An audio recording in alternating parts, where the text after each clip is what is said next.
Okay, real quick, guys. Welcome to the Stock Market Technical Analysis. I forgot to announce it when I recorded the original video today. I am going to be out of town for the remainder of the week. For the most part, I will be able to get out. I will be able to get out community posts. I will be in front of my, trading station. I'm bringing it with me, but I'm not going to be able to put videos together most likely. So most of the posts will be community posts or private member group posts. I'll update you guys on the trade ideas and everything through there. So the content will still be available. Just not going to be able to, do the editing and put these videos together and all that. So, and I will be, that's it. So enjoy the video. Okay, good afternoon, guys. I'm going to get right into the stock market technical analysis. Let's just jump right into it today. All right, so Monday morning, seeing a little rally this afternoon. Not a whole lot, but just kind of rallying. Really not based off of anything, but I do want to point out, just what I'm seeing. If you guys were on the live stream on Saturday for members only, then I did talk about the potential for the bullish case. I really kind of tried to lay out both cases, and I showed what I see in the charts that is potentially bullish and what I see in the charts that is bearish. So we really just have to kind of let the market tell us where things are going next. I'm still thinking we're going down. Okay, I have to, if you want to take a bet one way or the other, that's the way I'm basically playing it.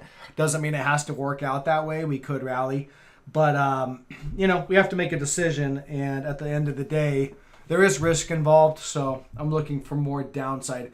Look, I'm on a 5-minute chart right here on the hourly. Now, if you look at the daily, there's this flag, and I'll get back to that 5-minute chart, but on the daily chart, most recently, we've got this kind of bear flag. It's just really right here. You got the flagpole, and you're kind of flagging out right there. Previously, I had it, and I'm going to jump down to the 5-minute again. I kind of had my flag marked out, something like this. Okay, and you can see we're kind of rallying above that now. I'm going to move the flag. I think maybe I've kind of redrawn it wrong. I still think it's a bear flag, but maybe it's a little bit more like about that. All right, so you can see here resistance, and then really where we're at right now. Now we'll see if this continues to break through. Then then my flag's just wrong, I guess, and we don't have a bear flag. But as of right now, I still think there's a case to be made that we are bear flagging, and this is our flag pole. So we're up near the top, or this is our flag. We're up near the top of the flag right now. You can see on this 5-minute, and again, when I point out the 5-minute stuff, that it can change so quickly. So if I tell you the way something looks on a 5-minute chart, in the next 20, 30 minutes, it could completely change. So I'm not trying to, give you guys, wishy-washy analysis. And when I point out the 5-minute stuff, it's really for pretty active traders. But at the end of the day, we look at 5 minutes, we look at that 1 hour, we look at the hourly, the daily. We look at all the charts to give us an indication where things are going. And all right, we're starting to build some negative divergence now. All right, there it is on the RSI and the PPO. So that might be it for the run. They'll probably pop it and continue to kind of do this little choppy thing. But I think we're probably close to the end of what this rally maybe is in the short time frame. We could run up to this 29 or 269.50 area. If I go to the hourly chart, that's a key area of it was support right through here. You can see resistance, and it was support right through there. So maybe we're going to just, trade up there. We're kind of chopping around, we're just chopping around basically. So it's kind of a battleground.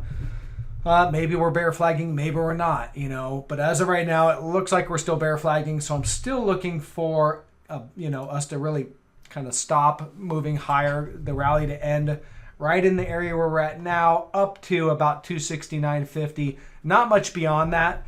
And then to start to break down and continue lower. Okay, so that's really it for triple Qs. No real change.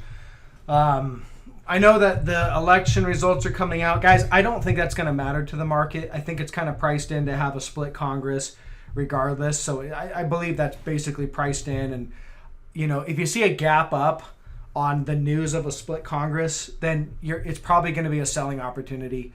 That's the way I'd look at it right now. So if it gaps up, maybe we gap up to this 269.50 after the news, and I think it's going to be a selling opportunity. All right, that's how I'm reading it as of right now. The CPI comes out. I think it comes out on Wednesday. Maybe it's Friday. I don't know. It comes out this week. I'll have to double check on when that comes out. But that's likely what the market's going to move on. This market is all about the Fed. Okay, it's been that way for a long time. I mean, we rallied in 2020 and 2021 because of the Fed. Nothing's about earnings. Nothing's about elections. Nothing's about politics. It's all about the Fed, at least from my perception. So CPI is a reading about, that plays into what the Fed's going to do in the future. So we'll see. Okay, so there's triple Qs. I think we're at or near the end of what this little intraday rally is. We'll see how that plays out. Let's go to some trade ideas that are working, and I do want to talk about the dollar. So let's look at the dollar here. So on the dollar daily chart, still in an uptrend. Okay, no technical change, and that's why I think this rally is, there's no technical change across the various charts that tell me that we're going to have some sort of technical change in the triple Qs. So we've got a bullish trend. We're still holding trend at or near support right in here on the dollar. Okay, that's the dollar futures. If you do DXY, I've kind of adjusted my line to match up with those dollar futures, but here it is. You can see there's DXY, and we're basically right there at support on the DXY. So no technical change on that one. TLT, which is our bonds and / interest rates, kind of gives us an idea of what interest rates are doing. TLT is dropping. It's going lower today. That's bearish for tech. Okay, the more interest rates rise, basically the more TLT falls, which means interest rates are rising. That should put pressure on tech. So, fundamentally, today's price action in the bond market doesn't jive with what's going on in the triple Qs, and that's why I think that we're going to sell off in the triple Qs. And then gold, another kind of interest rate play, basically right there at resistance. So you'll see big resistance there at 1682. So we're going to struggle with this probably for, a few days here. And a breakout above that 1682 right now would be a buy signal. Okay, so if you see that, maybe we see that after CPI, maybe we don't. But a breakout in gold here is a buy signal, and we should start to run pretty, basically starting the next bull trend. Okay, so if you're looking for long trades as an investor, I think these miners and these gold trades are definitely the best setups. Not actionable quite yet. We don't have a breakout or a buy signal, but definitely looks like a good setup to me. Okay, for solar, I know that's one we've talked about. So this one, if I go to the hourly, well, let me start on the daily. So on the daily, we've got this uptrend line right here, and it matches up on the hourly. We started to break, but so far kind of holding that trend. So I don't know. We'll see. Looking at the hourly, there it is. You can see we're just kind of walking up this trend. We're below it now, but we haven't broken down impulsively. So I really would like to see that impulsive breakdown. I think it's going to happen, and we just don't have it yet. So they might just try to hold this thing sideways for a few days while the Qs figures out what it wants to do. If we see that impulsive breakdown, really anything kind of below 145.40, nice impulsive hourly close below that, then that should set us up and set us in motion for a gap fill move all the way down to $78. So I'm looking for a big drop in this thing. We just need that catalyst to really set us up. We don't have it today, so they'll probably try to just grind it around a little bit. But yeah, that's kind of what I'm looking for. No divergences really showing up on the hourly. So again, we're coming off a divergent high. This is our last divergent high. We had it on the daily chart. Here's the daily. Okay, divergence, negative divergence, divergent high. We had it on the hourly. Okay, there it is, right in there, negative divergence. So we've got negative divergence on multiple time frames, and we're starting to break down. So, and I don't see any indication that the trend has reversed. So as of right now, the near-term trend is down, and I think that will continue. Ford. So Ford, if I go to the daily chart, you can have this little uptrend here. It doesn't show, nothing shows super clean on the daily. We've got the 200-day moving average overhead at 1450. If I look at the hourly, we had this uptrend line right here. We broke it. We've been kind of trading sideways, popping, making slightly new higher highs.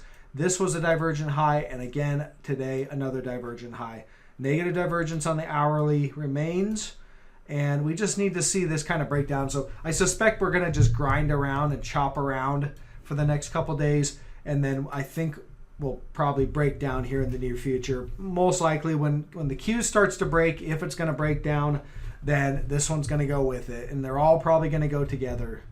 This one looks interesting to me, Joe. This is a coffee.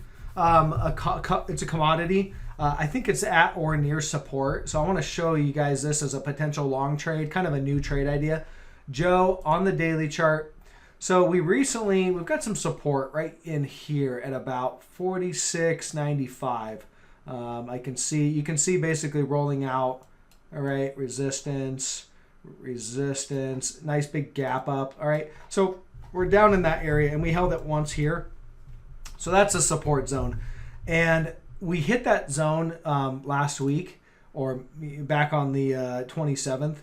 And that's fine. We didn't have any bullish divergence though. So what I did, I started building a position. I took a half position here at the support, but I didn't like the fact there was no divergence. We have that divergence now. So look on the daily chart, you'll see bullish divergence showing up on the RSI.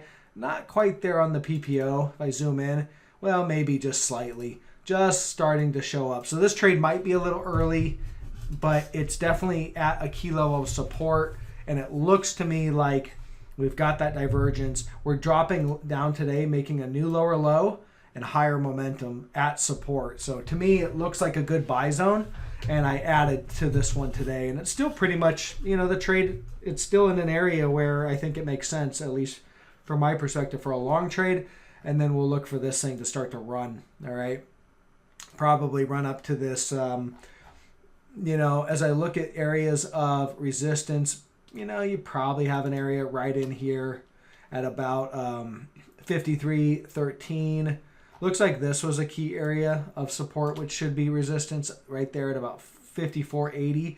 And then the 200-day moving average for sure, up there at $60. So from where we're at now, that is a potential rally. If we hit to the 200, 25%. So I like it as a long trade.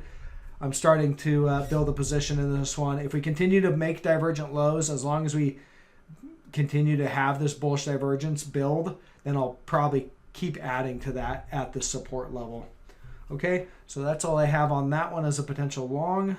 Tesla's gapping, well, not gapping, but Tesla's got a break of this 207 area today on the daily. They've been trying to rally it up, but so far haven't been successful. So it looks like a sell signal as we break that support on Tesla, and that sets us up for a move down to the next level of support at 181.50 or 182 basically. So I like that as a continuation to the downside. Remember, I've talked about 182 on Tesla for a very long time as being kind of a key level of support, and it looks like we're pointed straight there. So that's what I got. More downside on that one. Apple really just hanging on to support right here about 138.